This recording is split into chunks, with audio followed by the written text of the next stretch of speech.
Was that the video? Okay. So let's get started.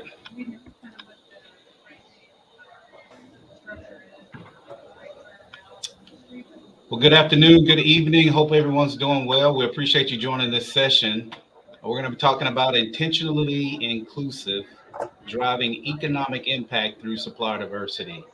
Um, if you register for this course, hopefully you have some interest in either understanding supply diversity to start a program for yourself, or as an ally, understanding how you can support supply diversity at your company or within another company. So our key learning objectives today are to explain the supply diversity strategy.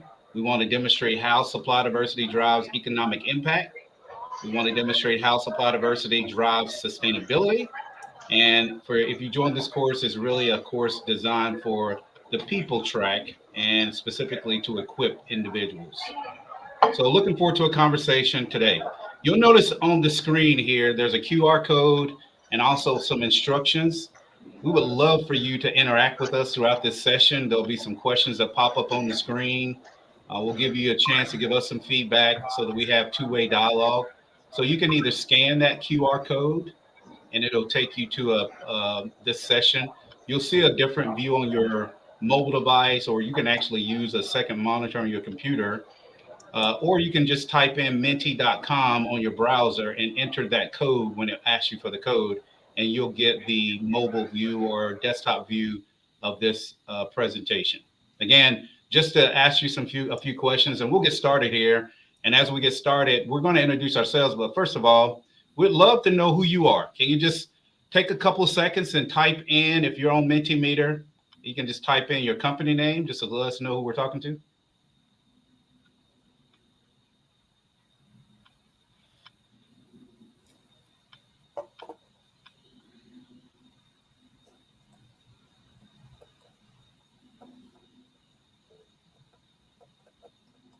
Eaton Aerospace, glad to see you. Oh, we got some peers here. We got some of our Eaton folks here. Hopefully this is old news to you all, but we're glad you're here. Cap Gemini, S&P Global, glad to see you. Supplier Day, yeah. Okay, if you haven't joined Menti yet, you will continue to see that information on the top of the screen. You can join at any time. Again, it's just go to menti.com, type in the code that you see at the top of the screen, and it will let you enter into this session on your mobile device. Okay, let's keep moving so that we make best use of our time. Before we get going, just a couple, housekeeping notes here, reminders. This session will be recorded, so you can get the recorded version on YouTube.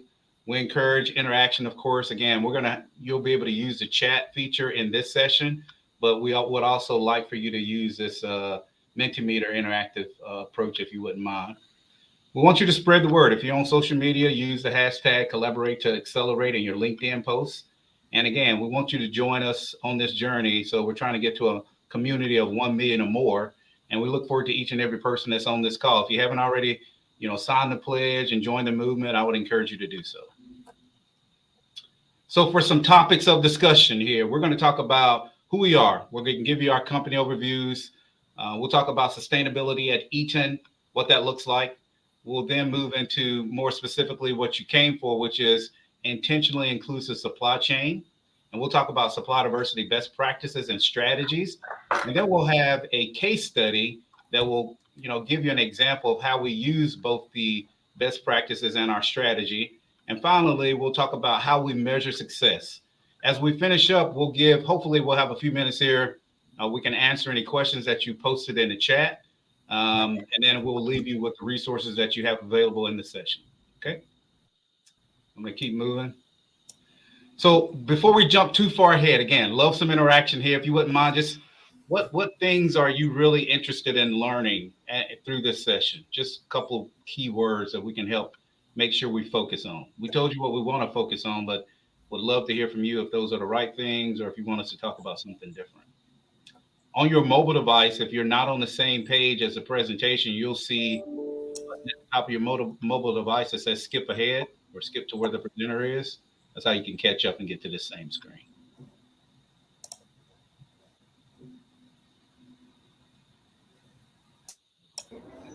Joe, it looks like there's some comments in the chat that weren't coming through on Mentimeter, but it looks like someone wants to know what the ROI is of supplier diversity, both monetary, sales and customer interest, and the license to operate. Love it. We will address those. So thank you for those questions. Measuring impact, best practices, benchmarking, ROI. Those are all topics that we would like, we hope to cover. Of course, we're going to do the best we can with the amount of time that we have. But I'll tell you now that if you need to follow up with any one of us after this meeting, we're all happy to follow up with you as an individual or you as a company. Okay. I'm going to keep moving. So let's start with some introductions. Brett, would you take it? Yeah, thank you, Joe. Seiko, hello. My name is Brett Bucktooth, and I'm the Senior Supply Diversity Manager and Sustainability Manager at Ongweoweh Corp. Part of my role and responsibilities include developing and implementing a comprehensive strategy for supply diversity and sustainability initiatives at Ongweoweh. Thank you. Perfect. Awesome. Hello, everyone. My name is Tracie Waller. I'm the Manager of Supplier Diversity at Eaton. You may hear some background noise from time to time as I am actually at an industry conference right now and took time out to come and make sure that we were able to speak to you guys today. So thank you for being here. Yeah. Thanks. And Joe McClain again. I'm responsible for supply diversity and sustainability and supply chain at Eaton. I'm based in Cleveland, Ohio. And again, I'm looking forward to this conversation today. So Brett's going to tell us a little bit more about Ongweoweh as a company. So as you see, Ongweoweh was founded in 1978. So we've been in the pallet industry for 45 years, which we're very proud of. What else we're proud of is that we are a Native American-owned pallet and management supply chain company, focusing on providing customers with proven optimization programs, strategic sourcing, recycling, and waste solutions. We're also very proud of our spend. We boast over 300 million in sales. Very proud of the partnership we have with our pallet manufacturers with over 1,600 in our network. With a national capacity, we oversee 30 million pallets per year. Over 33 of those million pallets are recycled, which we do track for our sustainability initiatives.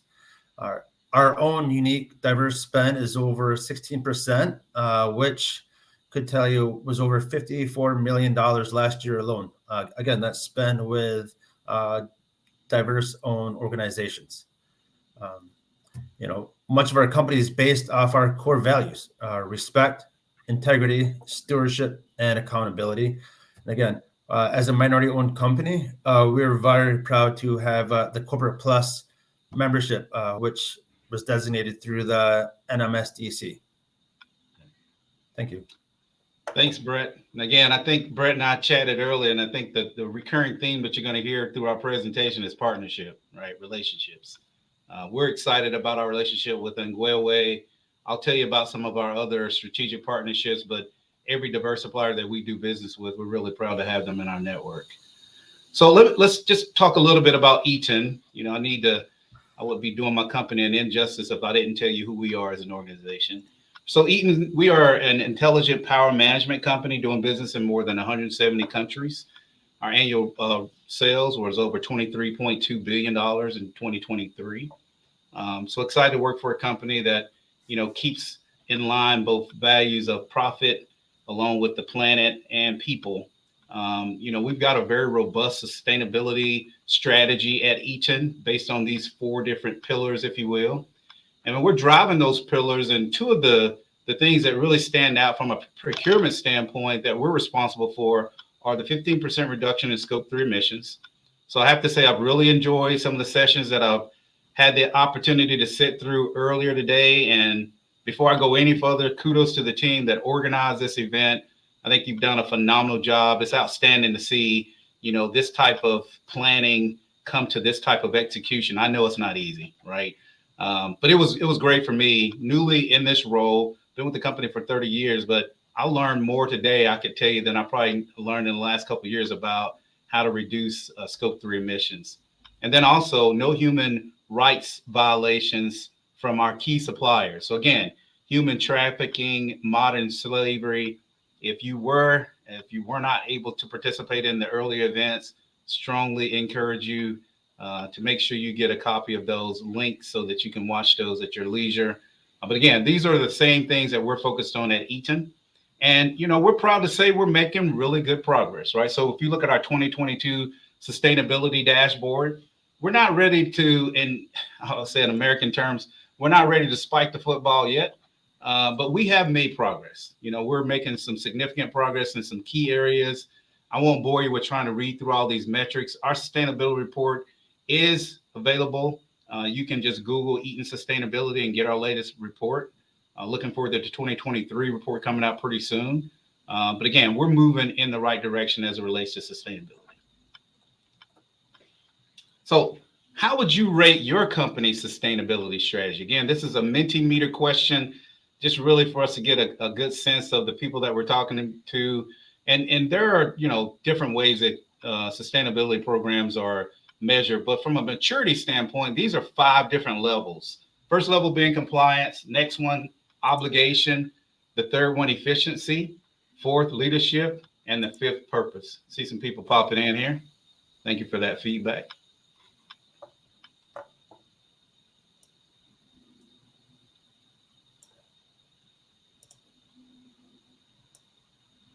And while I see those results coming in, Andrew, I did see your question about whether supply diversity should only focus on diverse suppliers or if it should also include small businesses.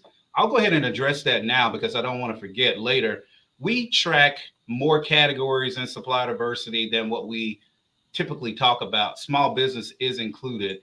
And there's a couple things that drive you to focus on certain categories. When you think about, Eaton, we're a prime contractor with the government, with the U.S. government. And in the U.S., there are statutory laws that are statutory limits that you must meet in order to do business with the government. Part of those include not only diverse suppliers, but also small businesses. In fact, small businesses, you have to maintain 23% of your annual spend you have to have with small businesses, right? So, yeah, small businesses may not get talked about. And it doesn't get talked about not because it's not important, but it's not really talked about because 95% or greater of companies in the United States would qualify as small if we actually did that evaluation. So that's kind of where we are. Good feedback. Looks like we have a lot of people in that upper end, I'll call it, of sustainability. And I would expect that if you're in this type of a meeting, I would expect you to have more knowledge than a lot of the other companies. So that helps us, right? So we'll keep moving here. I'll turn it over to Tracie. So let's talk a little bit about supplier diversity and inclusion and diversity. So we like to say that we give back to the communities where we operate, and we're committed to advancing inclusion and diversity. We really want our supply chain to look and feel like the communities where we live and work. Next slide. So we want to define inclusion and diversity a bit. So inclusion is the behavior, right? So it's making sure that we are including those who may or may not be different from us. And diversity is kind of the overall definition. It's the underrepresented groups, that sort of thing. But the inclusion is making sure that everyone is actually coming to the table and being included. And one of Eaton's goals is to be a model of inclusion and diversity within our industry. Again, I mentioned it before, but we want to make sure that we look like the communities and that we operate like the communities where we live and work. You'll see our aspirational goals listed over on the right-hand side of the screen. And one of the things that you see on the next to the last one is being the model of inclusion and diversity. And I'll let you know, just from a personal anecdote, I'm new to Eaton, fairly new to Eaton, but not new to supplier diversity. And one of the things that I found when I came to Eaton was that we really do walk the walk about being a model for inclusion and diversity. It's really not just talk. I see it firsthand, and being new, it's one of the things that I've noticed. Yeah. Next slide. So one of the things that you'll hear us talk about in Eaton, some places supplier diversity. In Eaton, we really like to say that we have an intentionally inclusive supply chain. That means that we are very serious about really being intentional about going after finding new diverse suppliers, developing strategic partnerships with our existing diverse suppliers, but we are really being intentional about making sure that our supply chain is inclusive.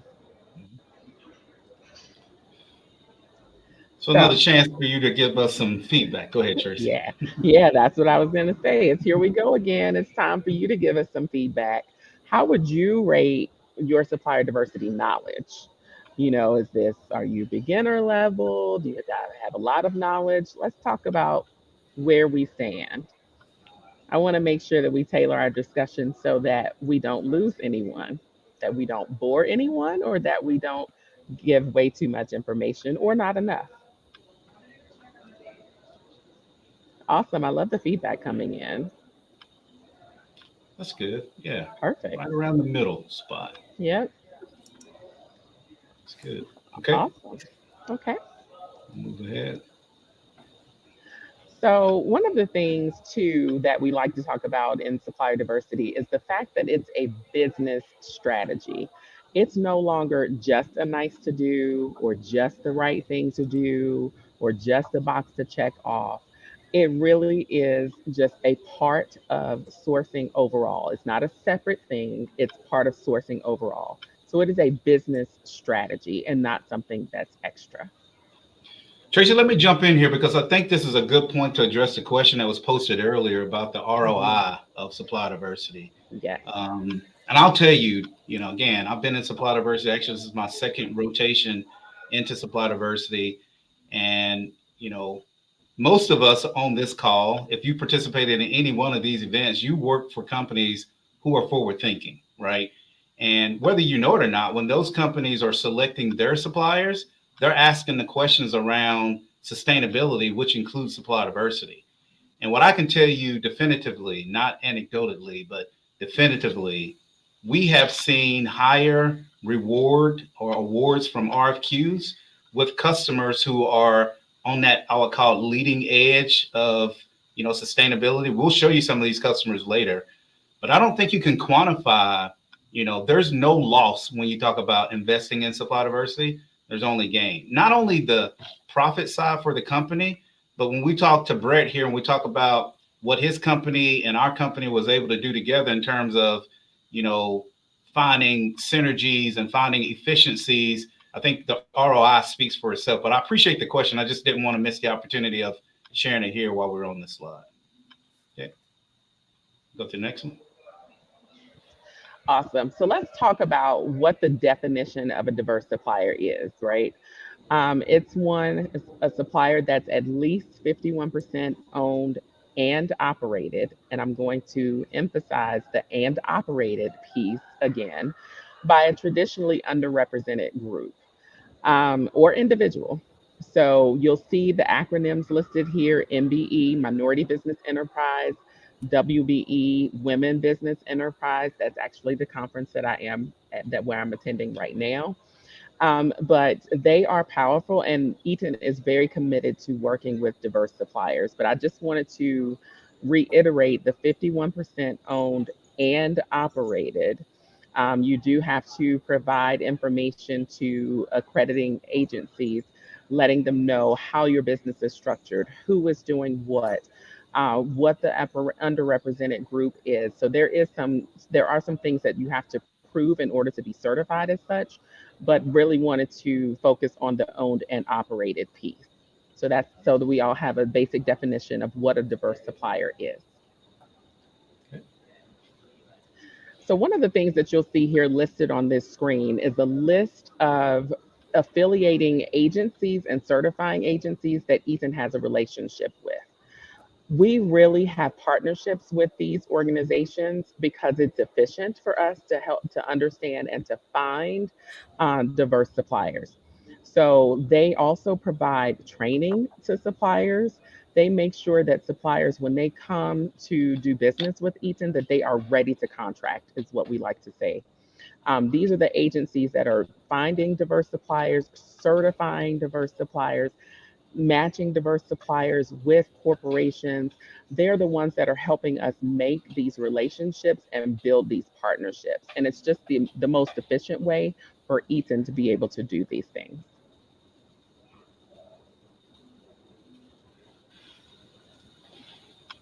Okay, Joe, back to you. Yeah. So we want to talk about, before we tell you our strategy, we really just want to highlight what would be considered as best practices for supply diversity. And again, if you've been in this space for any amount of time, this will not be new to you. If you haven't been in this space, I'll tell you, this didn't come from Eaton's thought. It's really a collective group of people over years that have determined what the best practice for supply diversity should look like. And by the way, before I forget, I am trying to pay attention to the questions in the chat, and I will respond to you individually, hopefully in the chat. But then if we have time at the end, we can talk about those. I'm not trying to give you a short answer, by the way. I just want to make sure I didn't miss you.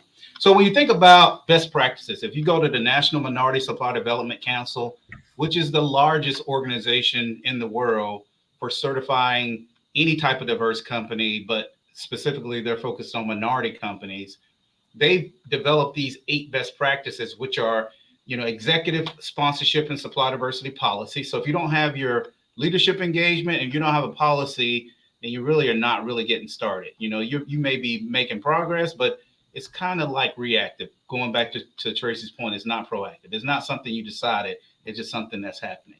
You got to establish a supply diversity plan, a development plan. You have to have a comprehensive internal and external communication. Again, you will notice, Tracie's at the WeBank National Conference this week.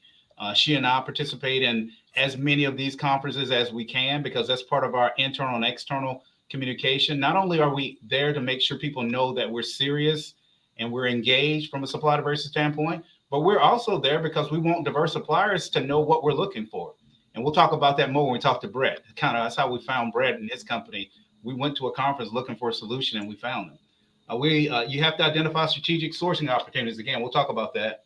You have to establish a comprehensive development process, establish tracking and reporting. Again, supply diversity, we don't necessarily say development, but you can't have supply diversity if you're not going to have development, right?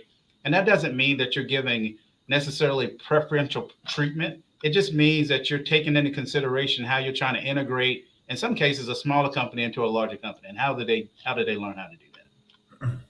You have to establish a continuous improvement plan.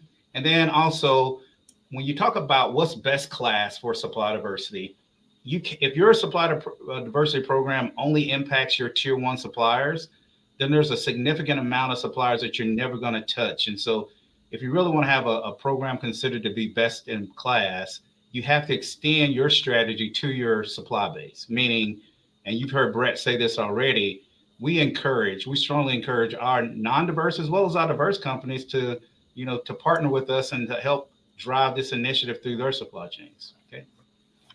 So that's the overarching best practices. When I talk about how Eaton addresses supply diversity, we have our strategy. And I'll oversimplify our strategy, but then Tracie and Brett are going to tell you how we've used it in that specific situation.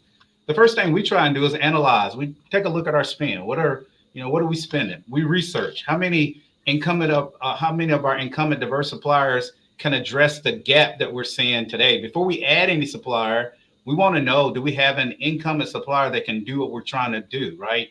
And then we try to leverage the third-party organizations. Again, if we can't find an incumbent supplier and we have a problem that we can't solve ourselves, Tracie and I, and that's why she's at the WeBank conference, we're out talking to people who have a solution that we don't have yet, right? And we're leveraging these external organizations, not just being at conferences, but databases. Again, it's proactive. You have to be engaged if you want to find diverse suppliers. And then once we find a diverse supplier, it's our responsibility to coach that supplier, not just bring you in and kind of let you find your own way, but teach you the things that you really need to know to be successful in this organization, in any organization. And some of those things are not about their company. They're legitimate business owners. They're doing a phenomenal job. They just don't know our culture. They don't know our structure. And so when we're coaching them, we're really just trying to make sure they understand where the potential roadblocks are, how we need to navigate around those, and how we partner together. And then finally, we're in our roles are, never ending. Once we start a relationship with a diverse supplier, we maintain that relationship. We make sure that they're performing to meet our expectation. We make sure we take into consideration any feedback that they give us in terms of how we could be a better customer. But overall, what we're saying is it's a process. And essentially, every one of our strategic suppliers, if they're on this call, or if you ever meet them, they can tell you that they've been through this process, and we're still going through the maintain with the ones that are incumbent, right? So moving ahead. Now, if you have a strategy, I'm curious to know, how would you rate your own strategy? Again, these are not, these 5 levels are not Eaton's 5 levels. This organization here, the G. Moore and Associates, they're well known for creating the standard survey to determine where you are in terms of, are you at best practice or not? And they've kind of identified this early stage, compliance focused, traditional program, advanced strategy, and world-class process. We asked the question today simply to help us understand how much of the next few slides do we need to go into more detail about. And I can see we got kind of a little spread here, and maybe some people aren't able to get into Mentimeter. Again, if you need to join Mentimeter, this is the code up at the top of the screen. And again, if you're not able to participate in that, we understand, but just give you an opportunity to give us some feedback. Okay. So a couple advanced and some early stage. Okay, we'll take those in consideration as we move forward, but I want to keep moving here to respect the time. So Brett and Trace are going to really talk through a case study, right? We talked about best practices. We talked about our strategy. Now we're going to talk about how we've executed that strategy and what the results were. So it's one thing to talk about, the diverse supplier strategy kind of in theory, right? But this was, as Joe mentioned, a problem that we were having. We had a large number of plants that were using multiple pallet suppliers, right? So we really looked at the analysis piece. Let's analyze what we're doing, what the current state is. Let's research how we are able to move to the next step. Found Ongweoweh at a conference, leveraged that relationship, coached that relationship, and now we're in the maintenance stage. But you'll see on the slide that you're able to look at the numbers. It wasn't just again, a nice to do or anything like that. We really wanted something that was going to make an impact, a serious impact. And so that's how we were able to meet the company, address a need that needed to be addressed, able to back that up with data. That's always how we're able to get buy-in for any strategic partnership, any initiatives, is to come with data. So we had that information and leverage that data and use that to be able to move forward with a strategic partner. Next slide. So Brett, you want to give some insight onto some of the data that we have here on the screen? Sure, thank you. So before I jump into the infographics here, I wanted to share, right now, currently, I'm at the NWPCA conference. What that is, the NW, or National Wooden Pallet and Crate Association. Much to how Joe and Tracie alluded to, the NMSDC being vital for connecting with MBE would-be prospects. I'm doing the same thing right now at the NWPCA, meeting with different pallet suppliers and manufacturers. Last year, I attended this event, and we onboarded a woman-owned pallet manufacturer, and they are currently doing business with us, further strengthening our supply chain for our customers. So that's the success story of Eaton working with us and really making this full circle, which I'm very proud of. But going back to the graph, and working with Eaton, you see our growth beginning in 2017 when we first started the partnership. And as it grew, you see in 2020, there was a dip. That was during the pandemic. Now, instead of us wondering what's going to happen, we continue this partnership. In other words, it strengthened us through tough times, right? So we worked through that, continued our growth, strengthened our partnership, and through that, we're further in establishing the tier 2 spend with Eaton. So our year-over-year spend with diverse owned suppliers has also grown, minus the dip in 2020. But again, both businesses are mutually benefiting from a supplier diversity program, which we're very proud of. And we're also very inclusive in our workforce, right? So 60% of our workforce is women, 12% minorities, and 4% veteran or disability owned. As part of the sustainability initiative and the social side, our owner and chairman of the board, Frank Bonamy, has started his own sponsorship and donation program, which we're very proud of. And that's further impacting the communities which we reside in. And, many of those same communities are which Eaton has a home community in as well. So we're very proud of that. Brett, one of the things that I wanted to really bring out on this page too was looking at that bottom left hand side where you really talk about the number of pallets that are recycled, how much emissions are being avoided, that sort of thing. That was one of the things when Joe and I first started talking about being able to present today, was really highlighting the partnership where we are highlighting both supplier diversity and an emphasis on sustainability. So that was one of the things that we really wanted to make sure that we shared. Yeah. And to you, go ahead, Brett. Sorry. Absolutely. Thanks for touching on that. And at Ongweoweh, we firmly believe sustainability and supplier diversity are ingrained.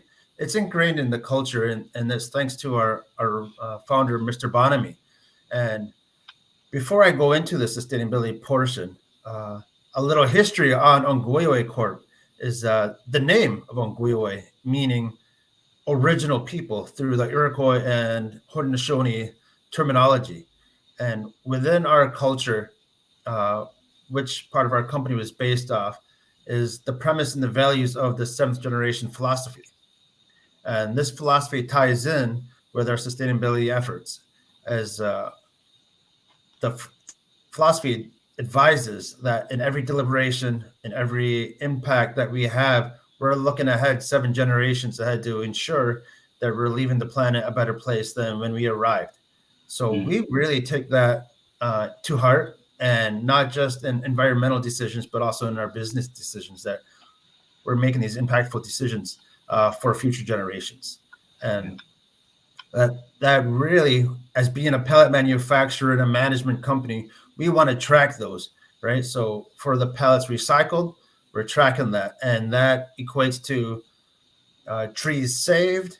And again, one of the other metrics we want to make sure is sustainable as reducing the greenhouse gases, removing CO2, avoiding the landfill wherever we can, finding additional waste streams for the landfill diversion sustainability metric.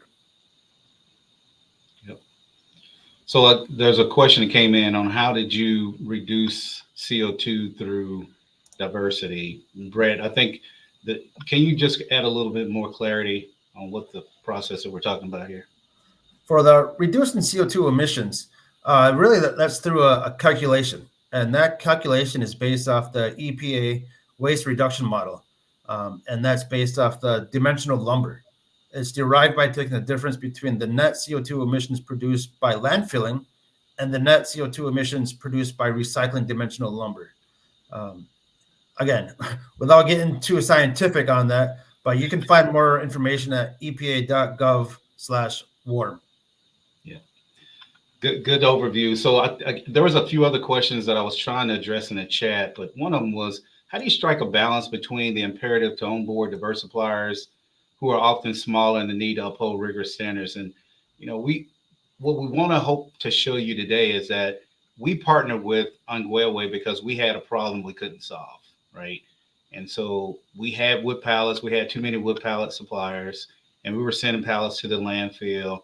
And Eaton's a pretty complex organization. You know, we've grown through acquisitions over the years. So we found somebody that was good at something that we weren't good at, and they just happened to be diverse. But I think that the message that I always try to carry internally is that, you know, we're looking for diverse suppliers because we need a solution, but we're not just partnering with them because they are diverse. We're partnering with them because we have a problem and they can solve it. And not only did they solve our problem, but they gave us cost out. Like they took cost out of our process. They gave us consolidation. We had 140 individual pallet suppliers before we had Ongweoweh, and they took on a managed service provider role. And so we really have one supplier. They manage all those suppliers on our behalf. And the final thing they did was compliance. You know, and I could talk all day about compliance because there's different aspects of it. But as it relates to sustainability, Brett did a great job of telling you there, like we're reducing our solid waste to landfill. That's important for us. But not only that, we were shipping product on pallets that were, you know, the pallet wasn't rated for the pallet for the product that we were putting on it.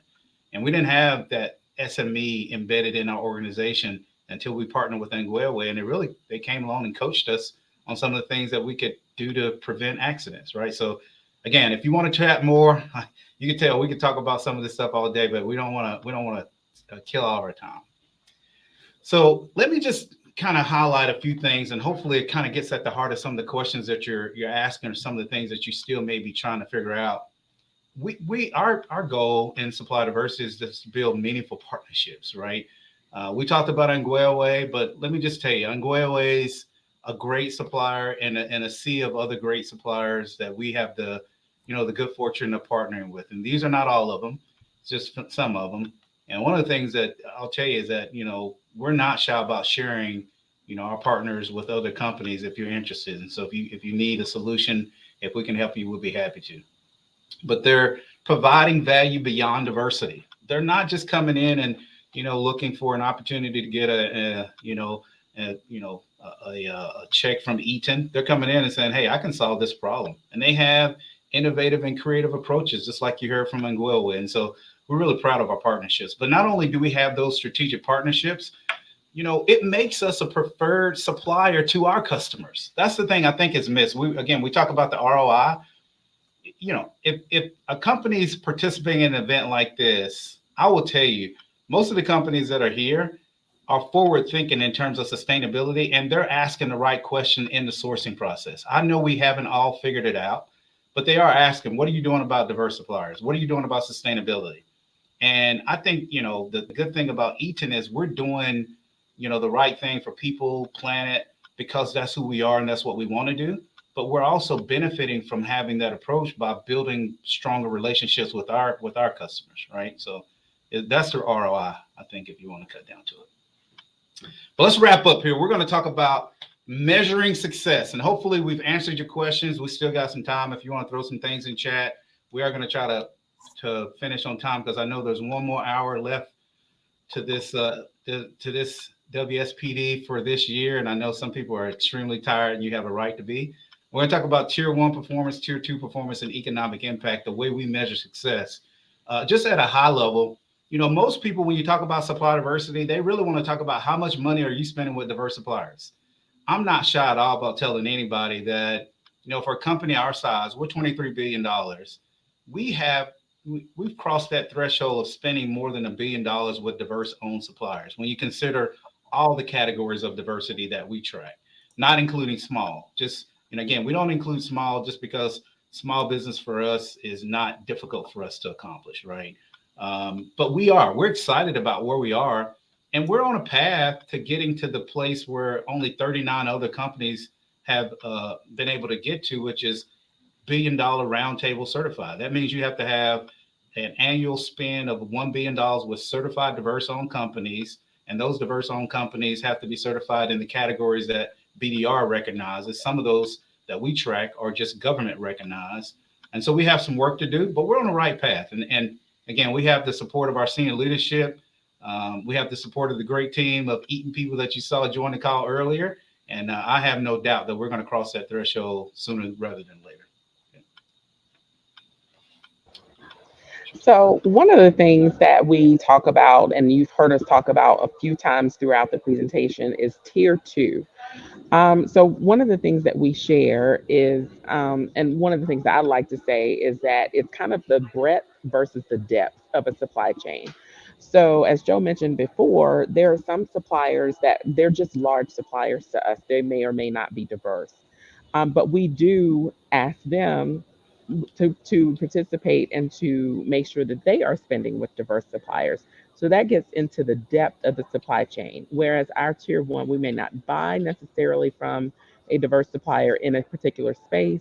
Maybe that supplier, their suppliers to them can be diverse.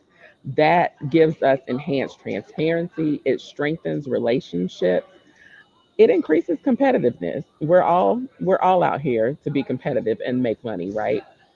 Helps us with compliance and risk management, and it's a good social responsibility.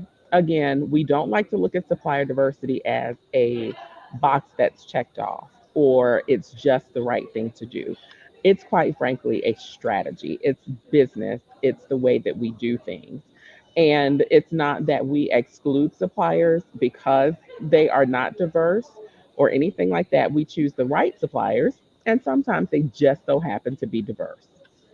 We like that. And even if they aren't, then we can ask our non diverse suppliers and even our diverse suppliers to report their diverse spend. So we are really affecting the supply chain all the way down. Yeah. Saw a question come in, Tracy. I'll hit it real quick while we're wrapping up here. Do we go beyond the top 50 or do we plan to? We definitely plan to. Our focus today, Tracy and I at Eaton for supply diversity, we have other people that support supply diversity, but we're responsible for the entire strategy. And our primary focus today is to drive this tier one spend to a place where, we can meet our own company objectives. We are going to, as we get to that milestone, we're going to revisit tier two and see how we can expand, our reach in tier two. Great question. We appreciate that. Awesome. So one of the things that we talk about in diverse supplier or supplier diversity is our spend, right? So people always talk about spend. How many dollars are we spending? What percentage is that? We're always looking at spend. One of the other things that we like to measure though is economic impact. What does that spend mean? Does that mean that that supplier was able to go out and hire additional people? Were the communities able to collect additional revenue and taxes? Is there an induced impact? So it goes beyond just the dollars that actually go out of the door. What does it really mean? And that's how we really talk about what the impact is. Example, I know we've mentioned a couple of times that I'm at the WeBank conference. There are women business enterprises who are at the conference who are able to get awarded business, and it's literally life changing for their companies. That's where you see the impact of supplier diversity. When you can have a supplier that can come back to you and say, I was able to hire staff now because we've got so much business coming in. I was able to expand. I was able to move to a bigger location. That's where you see the impact of the dollars that we are actually spending with diverse suppliers. That's where the feel good comes in. I know that we said that we don't like to do it because it's just the right thing to do or it's really a business strategy, but there is a certain level of feel good that comes with it too. And that comes in when we hear these stories.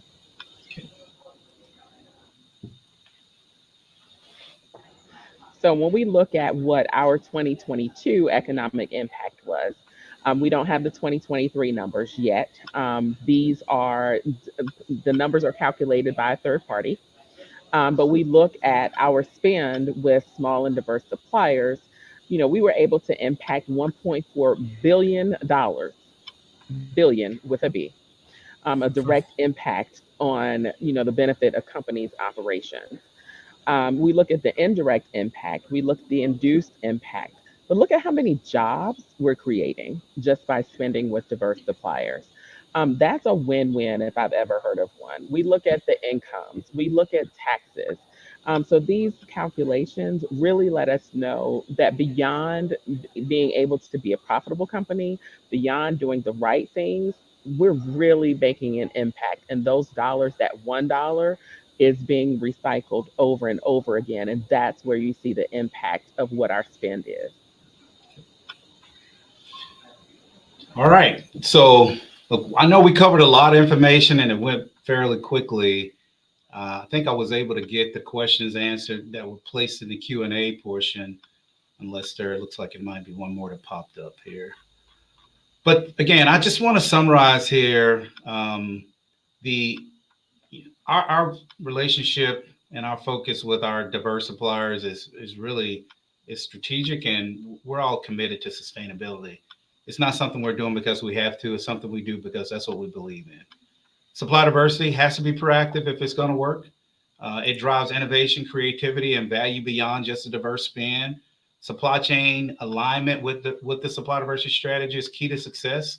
I heard in the chat, how do you balance? Well, for me, is I think I had that question earlier when I first came into supply diversity, but then I realized we didn't have all the answers in supply chain, so it wasn't about a balance or not having a contradiction. It's just making sure I understand what the objectives were and finding diverse suppliers that can help us close those gaps. When we measure, when we talk about alignment, there's three things that we always try to drive in the supply diversity initiative. That's cost out, consolidation, and compliance. If you talk to any supply chain professional, it doesn't matter what company they're in, if you tell them that I got a strategy, that I can help you take out costs, I can help you consolidate your suppliers, and I can help you improve compliance in one area, I don't think you'll have an argument or debate with anybody in terms of, them wanting to embrace what you bring to the table. And then performance, we have to measure. We measure tier one, we measure tier two, but like Tracie said, I think at the end of the day, what we're really after is economic impact. If we're just employing a bunch of diverse suppliers and the people in these underserved communities are not benefiting from that, then we need to rethink our strategy. But I'm really happy to see that the efforts that we put together in terms of working with diverse suppliers are showing up in our communities, which is really the bottom line. That's what we're after. Okay, I think I got all the questions. Let's see. Okay, there's a question. Tracie, can you just talk a little bit about induced impact? Yes, and I just answered Charlotte's question by replying, but I will say that out loud. There's a little bit information about induced impact. So when we talk about the economic impact, and I know I mentioned that it's done by a third party, there's some economic factors that are included in that. So there's, and I'm not an economist, so don't quote me on how these things are calculated, but there are some factors that come into play based upon jobs, based upon dollars, based upon some economic factors that are some macroeconomic factors, and those factors are applied, and that's how the induced impact is calculated and published. Does that answer the question? I think that kind of goes into it a little bit. I'm not an economist. So listen, we're gonna leave you actually as we wrap up here. Appreciate the engagement, the interaction. It was really great for us to be able to show you kind of where we've been. It's not about us having all the answers. We're just really happy to be able to share with someone who's trying to go down the path that we've been down. But in terms of sustainability, we've been, like I'm sure most of you in your organization, we've been encouraging our team to get engaged. And I want to show you this real short video as we wrap up about how we're taking sustainability seriously at Eaton. And again, before I wrap up here, again, thanks to Charlotte and the team at Supplier Day for all the efforts that went into scheduling, executing this event. Outstanding work. We're happy to be partners with you. We look forward to seeing how we can partner together more in the future. And again, we want you to enjoy this video and give us any feedback that you might have. Thank you.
Sustainability in supply chain is all our responsibility.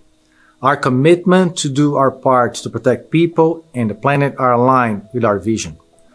To improve the quality of life and environment through the use of power managed technologies and services. One Eaton, one supply chain. Let's drive the change together. Supply chain has built a reputation for solving some of the world's most complex problems. And today, we have that same opportunity as it relates to sustainability. So here are 5 of our colleagues who will explain why they are passionate about each one of the 5 elements of the Sustainable Procurement Pledge. Number 1, I will stand up for people and my planet. Number 2, together with others, I will change the world. Number 3, I will start with myself. Number 4, I will share my knowledge and learn from others. And number 5, I will leave the right legacy. Okay. To say I stand up for people and the planet gives me great pride to be part of the architects of today and our future, to do everything we can to stop environmental pollution and to act against modern day slavery, while all upholding our business ethics. We must ensure we do this together. Together, I know our future will be in safer hands. So join me and sign up to the Sustainable Procurement Pledge. Hi, my name is Rebecca Burkamp, and I believe that learning starts with a desire to do better. So I am proud to join my procurement colleagues in joining the Sustainable Procurement Pledge, because together we can change the world. Hi, my name is Danielle Lavity. I signed the pledge because I start with myself. I start with myself by holding myself accountable to the future of the earth. I do this by having a personal garden, composting, and reducing my single-use plastic. I start with myself because I want to leave this planet in a better way than it is now. I believe that we are all responsible in making the world more sustainable. At Eaton, we pride ourselves on being lifelong learners. In my opinion, sustainability is one of the topics we should all be talking about. But first, to do this, we must learn. We must seek the knowledge of others, talk to subject matter experts, and then take this knowledge and share it with our friends, with our colleagues, with our family. Get everybody talking about sustainability. For knowledge is power, and we have the power to make a more sustainable world. This is why I have signed the pledge. This is Brandon Hatfield, Global Category Manager for Flat Steel. Leaving a legacy usually means tackling some very difficult projects, and one thing that seems to be common with each of these tasks are words like can't, won't, shouldn't, and my personal favorite, it's the way it's always been done. When you hear those words, there's usually an opportunity for improvement. Steel accounts for 8% of the carbon footprint worldwide, and in Eaton, the steel category is one of the largest carbon footprint contributors to our company. We have a great opportunity to help reduce our company's footprint and leave our legacy. We hope you join us with looking to find ways to change the game. I sign the pledge. I sign the pledge. I sign the pledge. I have signed the pledge. I have signed the pledge. I have signed the pledge. I sign the pledge. I sign the pledge. I sign the pledge.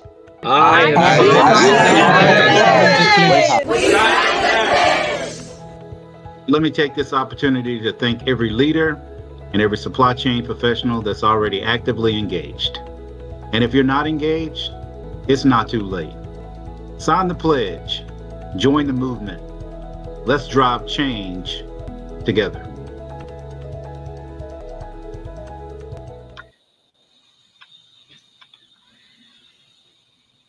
Thanks again. Thanks, Tracie. Brad, enjoyed it. Thank you all. Thank you all. Thanks for having me.